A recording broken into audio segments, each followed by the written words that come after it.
Police దగ్గరికి గిరీష్ పై దాడి చేసిన వారిని తక్షణమే అరెస్ట్ చేయాలని తెలంగాణ ముదిరాజ్ ఐక్యవేదిక ప్రభుత్వాన్ని కోరింది.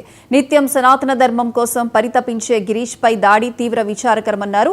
అక్రమంగా ఇంట్లోకి చొరబడిన దుండగులు అతనిపై దాడి చేసి కుటుంబ సభ్యులు, సామాజిక వర్గాన్ని దూషించడంపై ఐక్యవేదిక నాయకులు మండిపడ్డారు. ప్రముఖ జర్నలిస్ట్, యూట్యూబర్ అయినటువంటి గిరీష్ దారమోని ముదిరాజ్ యొక్క అతనితో పాటు వారి కుటుంబ సభ్యుల మీద జరిపినటువంటి పాశవిక దాడిని ఖండిస్తూ ఈరోజు మీ ప్రెస్ మీట్ పెట్టడం జరిగింది.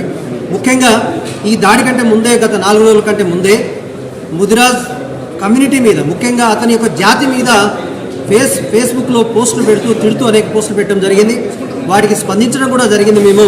తర్వాత అది కంటిన్యూస్గా వీరి యొక్క ఛానల్ మీద దాడి చేయడం, అదేవిధంగా వారి కుటుంబం మీద దాడి చేసి మొత్తానికి గిరీష్ దారమోని చంపాలనేటువంటి కుట్ర చేయడాన్ని మేము యావత్ ముదిరాజ్ లోకం అనేది ఖండిస్తూ ఉంది.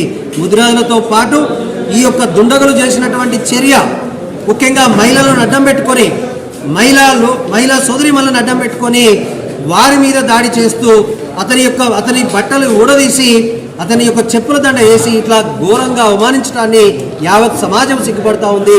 ముఖ్యంగా తోటి జర్నలిస్టులు అయినటువంటి మీరు కూడా ఈ విషయాన్ని ఖండించాలని మేము కోరుకుంటా ఉన్నాం.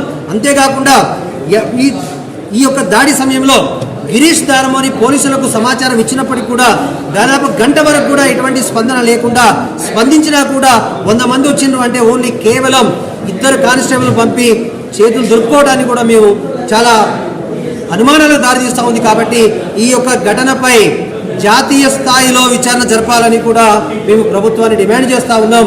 దుండగులను వెంటనే శిక్షించాలని, కఠినంగా శిక్షించాలని కూడా మేము కోరుకుంటా ఉన్నాం, ప్రభుత్వానికి డిమాండ్ చేస్తూ ఉన్నాం.